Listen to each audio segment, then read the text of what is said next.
My name is Ayla Noor and I am 49 years old. On the night of our 22nd wedding anniversary, my husband Kamal stood in front of everyone we knew, family, friends, colleagues, and smiled as if he was about to perform the cruelest trick of his life, or at least he thought he was.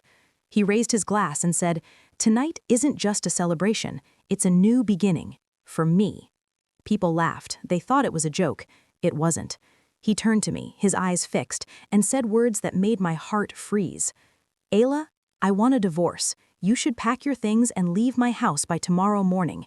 Gasps filled the room. Some women clutched their husbands' arms. Some children looked confused. But Kamal didn't know, no one in the room knew, that he had already lost everything, and I was about to let the truth walk in, slowly. 3 months earlier. It began with small things. Kamal, who used to hit snooze 10 every morning, was suddenly jogging at 5:30 a.m. every day. He bought new clothes, expensive ones, changed his cologne, started humming while checking his phone. One morning, I heard him whispering in the bathroom. "She still doesn't suspect anything," he said softly. "After the event, it'll be done. She won't fight back." My hands went cold. Event? Fight back?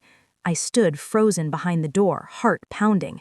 "She trusts me completely," he continued, "and my mother says the lawyer is ready." I stepped away silently before he could hear my breathing. That night, Kamal kissed my forehead like he always did. I didn't sleep. The signs I ignored. I wasn't always strong. When I was 11, my parents died in a flood. I was raised by my nanny, a quiet woman with steel in her spine. Before she passed, she made me promise something. Never let anyone make you small in your own home. That promise saved me. I started paying attention. Receipts appeared in his jacket, luxury hotels, jewelry stores, restaurants I'd never been to.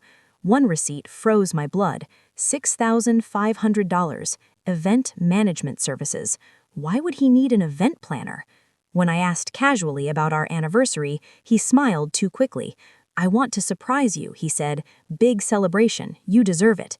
That smile didn't reach his eyes. The laptop. I hated myself for it, but I checked his laptop. Password? My birthday. The search history made me nauseous.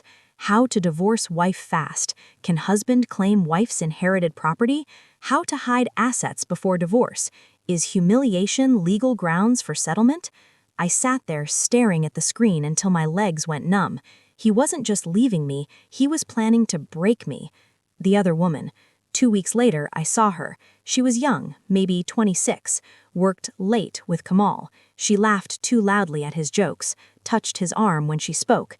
One day, I overheard her whisper, "After the event, everything changes."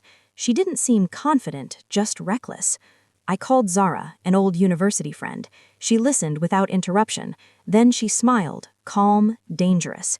"Ayla," she said, leaning forward, "your house was inherited before marriage. It's protected. He can't touch it." Relief crashed over me.